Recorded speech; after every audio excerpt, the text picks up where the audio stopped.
Oke, mari kita kupas tuntas sebuah peluang investasi yang luar biasa di sektor EdTech Indonesia. Kita akan lihat bagaimana Kipin bukan cuma menyelesaikan masalah pendidikan, tapi juga membangun sebuah ekosistem bisnis yang sangat solid dengan banyak sumber pendapatan. Ini adalah analisis mendalam buat Anda yang mencari investasi strategis. Nah, ini dia roadmap kita. Kita mulai dari masalah utamanya, terus kita selami solusi ekosistem dari Kipin, kita bedah produk-produknya satu persatu, kita analisis peluang bisnisnya, dan terakhir kita simpulkan kenapa ini adalah investasi masa depan yang sangat cerdas. Oke, kita mulai dari akarnya dulu ya. Setiap investasi besar itu lahir dari masalah yang besar juga. Dan di Indonesia, masalahnya adalah kesenjangan digital di dunia pendidikan. Ini bukan cuma soal internet lemot loh, tapi soal pemerataan kesempatan belajar untuk generasi penerus kita. Dan ini bukan teori loh, dengerin deh suara nyata dari lapangan, dari pengguna langsung di daerah pedalaman. Ini bukti kalau masalah utama jutaan siswa itu ya akses internet. Siapapun yang bisa kasih solusi buat masalah ini, dia yang memenangkan pasar.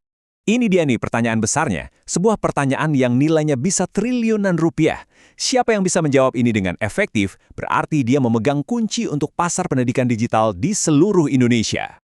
Dan Kipin datang dengan jawaban yang komprehensif banget. Kipin ini bukan cuma satu aplikasi. Bukan, ini sebuah ekosistem yang dari awal dirancang untuk menjawab masalah pendidikan di Indonesia. Baik buat sekolah yang punya internet maupun yang nggak punya sama sekali. Fondasi dari ekosistem ini, konten yang valid dan terpercaya. Kipin punya lebih dari 5.000 buku pelajaran resmi dari Kemdikbud. Ini aset yang strategis banget. Kenapa? Karena kontennya udah pasti sesuai kurikulum, jadi nggak perlu keluar biaya mahal buat bikin konten dari nol, dan bisa langsung dipakai sekolah manapun. Tapi kan zaman sekarang belajar nggak cuma dari teks ya kan? Nah, Kipin juga punya lebih dari 2.000 video pembelajaran. Ini bikin materi yang rumit jadi gampang banget dimengerti. Dan pastinya jauh lebih asik buat para siswa. Nah, ini yang krusial buat evaluasi belajar, bank soalnya. Bayangin, ada lebih dari 50.000 latihan soal yang standarnya udah sesuai AKM, alias Asesmen Kompetensi Minimum. Ini standar nasional loh, jadi Kipin itu alat yang super penting buat sekolah mempersiapkan siswa-siswanya. Oke, sekarang kita bongkar satu-satu mesin uang dari Kipin. Kita mulai dari produk yang jadi jantung operasional digital untuk sekolah-sekolah modern. Produk pertamanya adalah Kipin School Pro. Gampangnya, anggap aja ini kayak sistem operasi digital buat sekolah. Ini adalah solusi SaaS, Software as a Service. Artinya, sekolah tinggal bayar langganan tahunan dan langsung dapat semua konten, perpustakaan, sampai sistem ujian canggih. Praktis banget. Model bisnisnya jelas dan stabil. Targetnya sekolah-sekolah di perkotaan dengan sistem langganan tahunan. Dan yang paling penting, pembayarannya bisa pakai dana BOS, dana bantuan operasional sekolah dari pemerintah. Ini artinya apa buat investor? Artinya, sumber pendapatannya berulang, stabil, dan terjamin. Nah, sekarang kita masuk ke jurus andalannya Kipin. Ini yang bikin Kipin beda banget dari pemain lain. Kemampuan mereka untuk membawa semua konten digital tadi ke sekolah-sekolah yang internetnya susah atau bahkan nggak ada sama sekali. Strategi Kipin buat pasar offline ini cerdas banget. Mereka punya 3 produk hardware buat kebutuhan yang beda-beda. Pertama, ada Kipin Classroom. Ini alat kecil buat mendigitalkan satu kelas secara instan. Kedua, Kipin Max. Ini ibaratnya server mini untuk seluruh sekolah. Dan ketiga, Kipin ATM. Ini kios pintar di tempat umum supaya siswa bisa download konten ke gadget mereka sendiri. Lengkap. Jadi, ini dia poin kuncinya. Teknologi EduSpotnya itu bisa bikin jaringan Wi-Fi lokal tanpa perlu internet.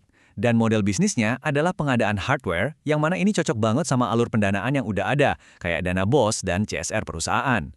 Ini yang bikin Kipin bisa di-scale up ke puluhan ribu sekolah dan desa di seluruh Indonesia. Potensinya raksasa. Mari kita lihat gambaran besarnya. Kipin itu nggak cuma berhenti di produk-produk tadi. Mereka terus berinovasi, memperluas pasar dan menciptakan sumber-sumber pendapatan baru. Dari sekedar produk, jadi ekosistem yang utuh. Disinilah kita bisa lihat kejeniusan ekspansi ekosistem Kipin. Kita bedah ya satu-satu. Ada Kipin Perpus, ini targetnya perpustakaan desa dan SD. Lalu ada Kipin EIFP, ini papan tulis digital interaktif super canggih buat kelas modern, bahkan ada versi khusus buat PAUD. Terus tryoutnasional.id, ini platform buat siswa latihan ujian secara mandiri, jadi langsung menyasar ke konsumen. Dan terakhir, Kipin Voucher, ini model monetisasi mikro buat akses konten premium. Jadi tiap produk ini membuka pintu ke segmen pasar yang baru. Hasilnya apa? Hasilnya adalah model bisnis yang sehat dan kuat. Lihat deh, Kipin itu nggak bergantung cuma pada satu sumber pemasukan. Pendapatannya terbagi-bagi antara dana pemerintah, sekolah swasta, CSR, dan bisnis lainnya. Buat investor, ini artinya bisnis yang tangguh dan risikonya lebih terkelola. Nah, ini poin yang sangat-sangat penting. Kipin ini bukan startup anak kemarin sore. Ini adalah hasil riset dan pengembangan selama lebih dari 10 tahun. Artinya, fondasi teknologinya kuat dan pemahaman pasarnya sudah sangat mendalam dan teruji. Oke, kita sampai di kesimpulan dari semua data yang udah kita lihat. Kenapa menaruh modal Anda di Kipin itu bukan cuma keputusan bagus, tapi sebuah langkah strategis untuk masa depan. Jadi kita rangkum ya, pasarnya Kipin itu seluruh sistem pendidikan Indonesia. Solusinya sudah terbukti dipakai dari Sabang sampai Merauke, punya keunggulan unik di teknologi offline-nya. Model bisnisnya dirancang pas untuk menyerap dana yang sudah ada. Dan yang paling menarik, Kipin ini menawarkan kombinasi langka, dampak sosial yang masif, dengan potensi return on investment yang sangat kuat. Jadi, biar jelas ya, investasi di Kipin itu bukan cuma beli saham perusahaan teknologi. Ini adalah investasi pada pembangunan infrastruktur digital, infrastruktur fundamental untuk masa depan pendidikan bangsa kita. Ini investasi untuk fondasi generasi penerus Indonesia. Kita tutup analisis ini dengan satu pertanyaan untuk Anda. Melihat potensi pasar yang begitu besar, solusi yang sudah terbukti, dan model bisnis yang solid, pertanyaannya bukan lagi apakah revolusi ini akan terjadi, tapi apakah Anda mau menjadi bagian di dalamnya?